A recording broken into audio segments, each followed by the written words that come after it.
Los tiempos que corren podrían ser definidos como la era de la información. El estar informado se considera algo muy importante, casi una necesidad básica. Los medios de comunicación social, especialmente la televisión, son poderosos formadores de opinión, transmisores de ideas, valores y contravalores. Esta capacidad, sumada a su extraordinario alcance, y a la gran velocidad con que realizan su labor, los transforma en herramientas capaces de conducir a pueblos enteros. Quien es dueño de un medio de comunicación, tiene el poder de forjar la conciencia de muchas personas.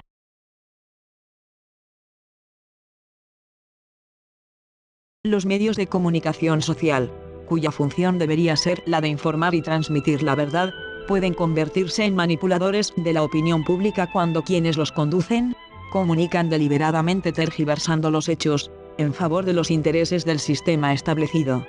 Los dueños de los medios, se aseguran de difundir aquello que no dañe su posición o sus intereses, entablando alianzas que los fortalezcan económicamente ante el mundo competitivo que se abre con la globalización.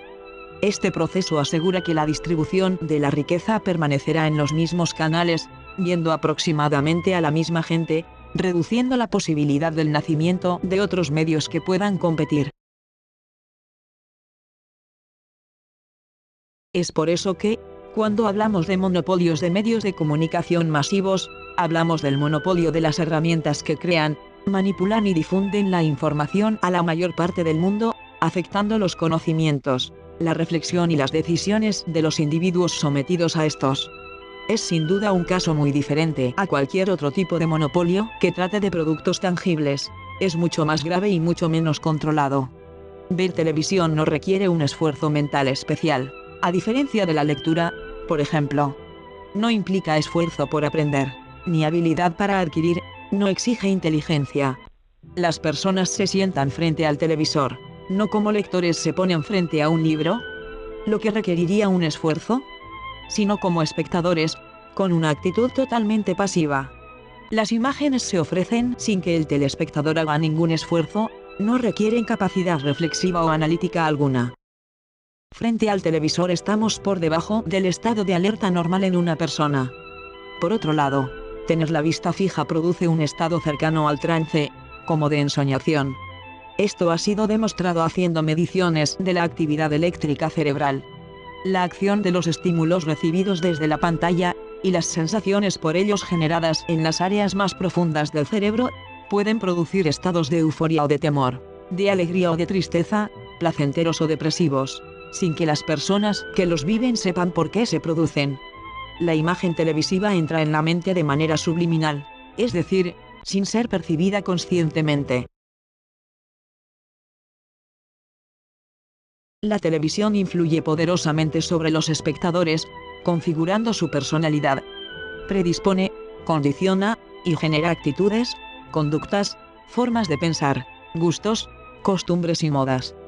Por eso es que ejerce su influencia especialmente sobre la cultura infantil y la juvenil. La personalidad de un niño o de un adolescente no se conforma de la misma manera viendo o no televisión. Los medios de comunicación masivos han representado un papel importantísimo a lo largo de la historia mundial. Son los vigilantes de la auténtica democracia, siendo un cuarto poder, la voz del pueblo y los promotores del bien común. Sin embargo, hoy en día no es así, pues están siendo utilizados para perpetuar el sistema. Estas convergencias se confirman cuando se hace un seguimiento de los grandes grupos de información transnacionales. Si es el siglo XIX, cuando ciertas familias elitistas europeas se hacen de varios periódicos con la idea de monopolizar lo que ya se llamaba el cuarto poder político, será en la década de 1920, y después con la Segunda Guerra Mundial, la auténtica revolución de los grupos empresariales mediáticos y agencias de la información. Muchos de los grupos y familias que controlan actualmente el mass media global son los mismos que se lucraron escandalosamente a través de la propaganda política en la Segunda Guerra Mundial, en uno y otro bando. De la misma manera que en materia de eugenesia, tecnología, psicología o educación, la Segunda Guerra Mundial fue una especie de gloriosa fiesta, en materia de medios de información, la horrible contienda bélica fue una auténtica revolución. Todas las familias que traficaban con propaganda, bien nazi, bien aliada, bien soviética, conforman hoy en día la directiva de los escasísimos grupos mediáticos que controlan mentalmente a la actual población mundial. Con la aparición de la ONU, de la llamada Comunidad Internacional, y de la centralización de poder político y económico, esos mismos grupos adquirieron un poder que resulta difícil evaluar objetivamente. Sí que se puede enunciar una correspondencia casi matemática: cuanto más poder técnico y tecnológico tienen esos grupos de información, más centralizados, fusionados y unidos están. En otras palabras, la plataforma de la información global tiende a ser un monopolio disimulado en unos pocos conglomerados mediáticos que fingen competencia a través de fusiones, separaciones y uniones empresariales.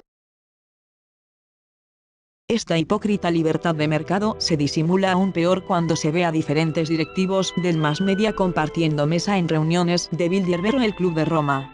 Así es, la diversidad mediática y la compleja oferta de información es una gran mentira que envuelve el programa de control mental global. Efectivamente, quienes sirven de herramienta para esa programación al servicio del establishment son unas escasas corporaciones mediáticas. En esta era de la información ya presentada, se ve sin dificultad la escasa o nula importancia que tiene el conocimiento. La información reemplaza a efectos prácticos el tradicional papel del conocimiento tanto en su enunciación teórica como su expresión simbólica. Condenado a la ignorancia en términos metafísicos, el hombre moderno aspira tan solo a estar informado, y ni tan siquiera esta aspiración resultará beneficiosa para él mismo. La información ejercerá de ilusión, de pesadilla mediática, de percepción de segunda mano, sobre lo que el moderno identifica con torpeza como el mundo. El papel tradicional que la mitología tenía para explicar el mundo bajo interpretación del criterio humano, ahora se invierte en una satánica red de proyección de figuras míticas, o sea, el mass media, que impone una versión no interpretable de un mundo paupérrimo carente de realidad. La inversión luciferina se lleva hasta el máximo extremo concebible. Si en el mundo humano la verdad es, en el novus ordo seclorum, la verdad ya no solo no es, sino que sucede, y es valorada cuantitativamente mientras ésta es recogida por los medios de información. Las piezas del engranaje de esta maquinaria son los periodistas, profesión liberal moderna por excelencia, actividad cuyo único requisito fundamental para ser ejercida es la ausencia absoluta de capacidad crítica sobre la estructura que da sentido a dicho trabajo. Un moderno periodista será un tipo con alguna que otra habilidad como escritor, más o menos locuaz, más o menos inconsciente de su papel de condicionado observador a sueldo, pero siempre será alguien con la certeza arrogante de que lo que está reportando es cierto. Inconscientes de que es su misma actividad la que da existencia a los hechos, los periodistas van contando al hombre común la historia pseudomitológica que explica lo que sucede en el mundo. La manipulación mental siempre se apoya en una clasificación tipológica de la estructura emocional humana a través de la cual el sujeto manipulado encuentra una identidad. En el caso de la información, esta ilusión tendrá como principio invertido una unidad cuantitativa y mensurable. En la era de la información, la mercancía informativa y su comercio se registra a través de una unidad de medida. La información se configura con datos, unidades cuantitativas de información con los que trafica el mass media. Cuando el hombre moderno enciende la televisión o abre un periódico, lo que está haciendo es abrir el canal de transmisión de datos del establishment directo hacia su cerebro, que será el responsable de tratar, o en un lenguaje informático, procesar esos datos. La pregunta espontánea será si esos datos son ciertos o falsos. Sin embargo, resulta curioso comprobar que incluso esta cuestión resultaría irrelevante para la exitosa maquinaria informativa global. Esa sucesión de datos más o menos ciertos no expresan de ninguna forma una verdad, sino más bien todo lo contrario, una pobre versión oficial de los hechos malintencionadamente trampeada. Todo responde a una esquizofrénica ley matemática exacta: datos ciertos, más otros datos ciertos, más otros datos ciertos, es igual a una verdad informativa. Cuantos más datos haya en la suma, más verdadera será la verdad. Aunque la capacidad de procesar datos no pueda tratar semejante cantidad de datos, cuantos más datos, más irrefutable será una verdad. Y si dicha capacidad colapsa, entonces la verdad adquiere la categoría absoluta. Es así de enfermizo. Sin embargo, el poder destructivo de la información no solo permite mantener una falsedad como verdad a través de datos ciertos, sino que, en última instancia, permite destruir los principios cognitivos de verdadero y falso a través de una secuencia indefinida de datos. La capacidad de procesar información encuentra su límite con cierto número de datos, y entonces, la estructura mental del ser humano colapsa de tal forma que nunca más podrá saber qué hay de cierto en todos esos datos. Los datos seguirán en su memoria, ellos configurarán inútil información sobre una realidad que desconoce, él dirá estar informado con respecto a algún tema, y sin embargo, su capacidad cognitiva ha estallado en 1000 pedazos, y el control mental en manos del informador se habrá hecho ilimitado. Un hombre informado es un esclavo con la mente bajo total control de un poder intangible que no puede identificar. La mentira impuesta por sus amos. Así funciona el proceso informativo que sufre todo hombre moderno. Lo que se busca es que la mente se entregue a la fuerza manipuladora. Que el criterio se rinda arrojando la toalla. Un hombre moderno se expone cada día a una cantidad de información mediática que es incapaz de asimilar en términos psicofisiológicos, telediarios, periódicos, internet, radio, televisión, publicidad. El hombre moderno es incapaz de integrar esos datos en su conciencia porque es insoportable. La mente se rinde a tal sobreestimulación, la capacidad cognitiva colapsa, y el run informativo se manifiesta triunfante como diabólico sustituto invertido del conocimiento. Así, el hombre moderno no solo no conoce, sino que, lo que es peor, cree conocer a través de la información, y dicha información no es sino una programación, en el sentido estricto del término. Se avanza con paso firme a esa destrucción de la intelectualidad.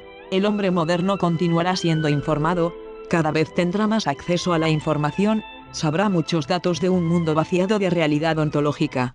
El hombre moderno se afianza en la más abismal ignorancia, a través de la arrogante ilusión que le proporciona la información. Esta estupidez con tendencia a la infrahumanidad se disimula a la perfección gracias a la ilusión de inteligencia mensurable a través de las nuevas aplicaciones científicas.